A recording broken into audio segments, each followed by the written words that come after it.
Hoje começa a campanha Fevereiro Roxo. O objetivo é conscientizar a população sobre Alzheimer, lúpus e fibromialgia. Por isso, a gente recebe hoje aqui a médica reumatologista Lícia Mota para falar sobre o diagnóstico precoce, a importância disso. Doutora Lícia, bem-vinda. Muito obrigada aqui por nos receber para discutir esse assunto tão importante. Tão relevante, né, doutora? Muito. Vamos começar falando de lúpus e fibromialgia, porque tem, para os leigos, acaba tendo uma confusão, às vezes, sobre o diagnóstico entre essas doenças, né? Fibromialgia, no caso, não há um exame clínico que detecta, e aí muitos pacientes sofrem com isso também, né, doutora? Isso. Lúpus e fibromialgia são doenças bem distintas entre si, não é? O lúpus é uma doença autoimune, é uma doença em que o sistema imune ataca o próprio organismo. Então, nosso sistema imune, que normalmente nos defende de infecções, ele comete um erro e passa a atacar, agredir o próprio organismo. E a gente pode ter uma diversidade de manifestações na pele, nas articulações, no rim, no sistema nervoso. É uma doença potencialmente muito grave, se não tratada, e que precisa ser tratada com medicações que modulam a imunidade. A fibromialgia é uma síndrome dolorosa crônica. Então, é uma alteração da percepção de dor pelo sistema nervoso central. A pessoa sente mais dor, é uma dor amplificada? Isso, existe um fenômeno de amplificação, mas o que caracteriza é dor. A pessoa tem dor em locais variados do corpo, pode ser em qualquer lugar do corpo, intensidade também variável, tem uma fadiga muito intensa, que é desproporcional à atividade que ela realizou durante o dia, pode ter uma alteração do sono, o sono é intercortado, não repousante, e com isso a gente pode ter alteração do humor, sintomas depressivos, de ansiedade e um grande impacto na qualidade de vida. E como você colocou, não existe um exame assim, complementar tradicional que leve ao diagnóstico de fibromialgia. O diagnóstico, ele é clínico, baseado na história, nos sintomas e no exame físico. Por isso, ela é uma dor muitas vezes invisível, isso aumenta muito o sofrimento do paciente. Pois é, porque gera às vezes até esse preconceito mesmo. Ah, será que você tem mesmo essa doença? É confiar na análise clínica, no tratamento, né? São doenças que não têm cura, mas como que o paciente pode ter uma qualidade de vida, doutora? São doenças crônicas, então elas muitas vezes não têm cura, mas têm controle, né? Isso é muito importante reforçar. Eu costumo comparar a hipertensão, a diabetes. Então, se eu sou hipertensa, eu tenho hipertensão, mas se eu tomo minhas medicações, a pressão fica sob controle, né?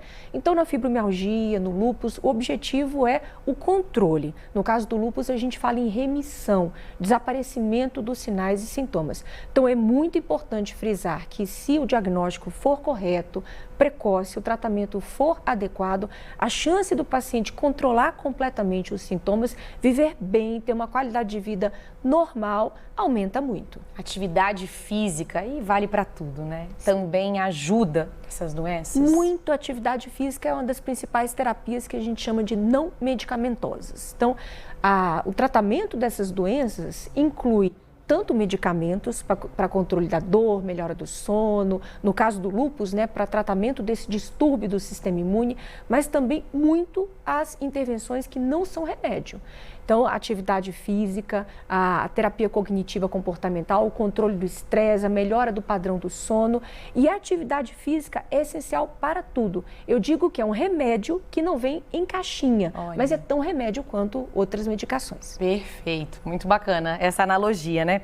Doutora, em relação ao Alzheimer, conhecemos mais, falamos mais sobre o Alzheimer, mas é muito importante também falarmos sobre essa conscientização. Com certeza. O Fevereiro Roxo, ele aborda essas três doenças que são diferentes entre si, fibromialgia, lúpus e Alzheimer, mas o objetivo é conscientizar a população para melhorar o diagnóstico precoce, reduzir a desinformação, o desconhecimento e, sobretudo, limitar o preconceito, porque existe muito preconceito com relação a essas doenças. Então, Alzheimer é uma doença que vai afetar a memória, vai afetar a linguagem, vai afetar o comportamento do paciente e vai ter um grande impacto na qualidade de vida dele, da sua família, na qualidade de trabalho e na sociedade como um todo. Então, o diagnóstico precoce para o tratamento, para a condução, vai melhorar muito a vida do paciente e de quem está no seu entorno. Perfeito. Doutora, estão chegando mensagens aqui de dúvidas. A Gislene mandou uma aqui. Tenho fibromialgia e sei que a musculação é uma forma de tratamento não farmacológico aí, né? Mas quando realizo a musculação, as dores ficam mais intensas. Como devo proceder? Gislene, atividade física, ela é terapêutica, mas ela deve ser prescrita de acordo com a sua necessidade. Então, o que eu sugiro? Que você tenha uma orientação específica do seu médico e às vezes triangular ali até com um fisioterapeuta, o educador físico, porque a atividade física, ela deve ser adequada para o seu momento. Então, às vezes, em determinado momento, uma atividade mais leve, uma atividade aeróbica como uma caminhada, uma bicicleta, uma atividade na água é o mais adequado. Em alguns momentos é o pilates, em outros a musculação. Então, a atividade física deve ser dosada para a condição de cada pessoa. Então, tem que ter a orientação, né, de um educador físico acompanhando. Recebemos também essa da Abel. Qual a diferença entre lúpus e síndrome de... Eu não vou saber pronunciar essa síndrome, doutora, eu vou pedir sua ajuda. Sjögren. Pronto, estamos aprendendo juntos aqui. Qual a diferença, doutora? São duas doenças autoimunes, mas elas são diferentes. No caso do lúpus, o alvo do sistema imune que está perturbado, digamos assim, pode ser qualquer parte do corpo. Em geral, pele, articulações, algumas vezes rim. No caso da síndrome de Sjögren, o ataque do sistema imune é contra as glândulas exócrinas, que são as glândulas que produzem produtos que vão para fora do corpo. Então, as glândulas salivares e as glândulas lacrimais, sobretudo.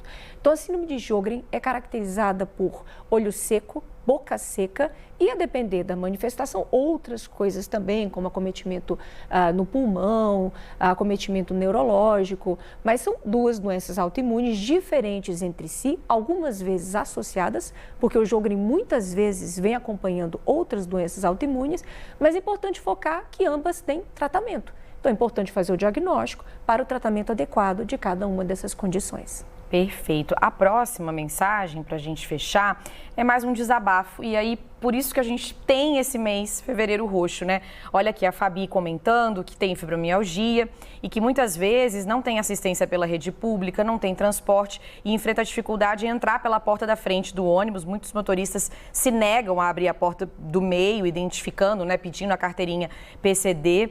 Enfim, é uma limitação de dor, a pessoa sente essa limitação e quanto mais a gente falar da doença, maior a gente vai ter essa capilaridade mesmo de informação, doutora. Com certeza. A divulgação, né, o diagnóstico precoce, o tratamento adequado, a informação são essenciais para melhorar a vida do paciente, porque muitas vezes, como ela está sinalizando, é uma doença invisível. Quem olha para a pessoa não sabe o nível de dor que ela está sentindo, não sabe a intensidade da fadiga, não sabe o quanto aquela pessoa está sofrendo. Então, isso, a invisibilidade do sintoma, também traz muito sofrimento. Então, divulgar, conscientizar, que é o que nós buscamos aqui no Fevereiro Roxo, é uma forma muito importante de reduzir o preconceito e melhorar a qualidade de vida para todo mundo. Doutora Alícia, reumatologista, muito obrigada pela sua presença, viu? Volte sempre. Obrigada, estarei por aqui.